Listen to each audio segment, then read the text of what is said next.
Opponents of a plan in Plano to bring thousands of rentals, townhomes, and shops suffered a big loss tonight. They want the Plano Tomorrow plan to be brought to a vote to residents, and they got thousands of signatures supporting them to do that. But they learned a vote tonight was not going to happen. The fight may be far from over, though, and Fox 4's Richard Ray has reaction tonight from Plano City Hall. Rich? Good evening, Steve. Plano Tomorrow replaces a comprehensive plan that's been in place here since 1986 and serves as a guide for future planning and zoning. The city says it will protect the suburban character of neighborhoods while encouraging development. Generally, it has pitted city leaders and real estate people and business leaders against longtime residents and homeowners associations who hate the changes.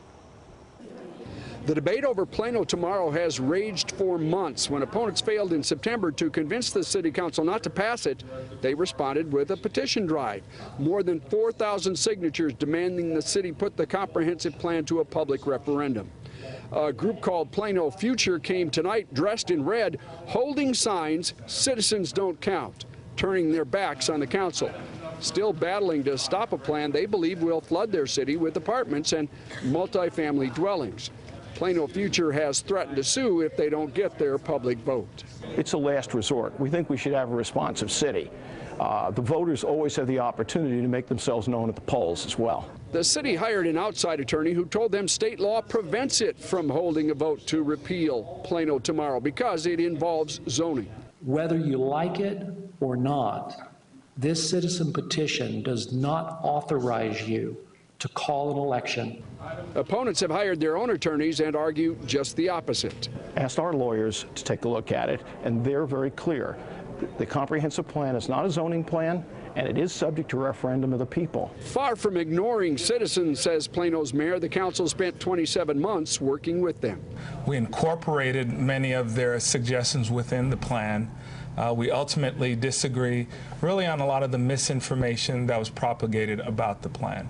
In the end, the dispute does seem headed to the courts. Plano Future has a Facebook page called Smart Plano Future that trumpets their cause, and they've started a GoFundMe effort to pay for a potential lawsuit. When I asked Alan Samara, who's a spokesman for the opponents, after the meeting whether or not there will be a lawsuit, Steve, he told me probably. All right, Richard, I know from being up there, I know a lot of the concerns. What would you say the critics' chief concern is? They talk about overcrowded schools, but I don't know if that's their biggest concern. What are they talking about? Well, you know, they're both reading, the opponents and the supporters are both reading the same thing and coming up with a very different interpretation of what it says. Plano has filled up its land. There are people, developers here, who think that if they're going to continue to grow, they're going to have to grow up in the right places while protecting those neighborhoods so you don't have apartments necessarily in neighborhoods. They've taken language like urbanization and high density out of the plan, but that doesn't satisfy opponents. They still think that that's what it's all about, is bringing this in. I think it is key to point out, as the mayor did tonight, that this is just a blueprint for going forward, that each one of these zoning changes that could potentially come in the future subject to public debate when they come up. So I think this is not a debate that's going away anytime soon. Okay, and Richard, the way, you know, hold politicians accountable by, if you don't agree with them, throw them out. That's how politics works, and I guess that's what's happening in Plano. We'll see how it turns out. Richard Ray, thanks.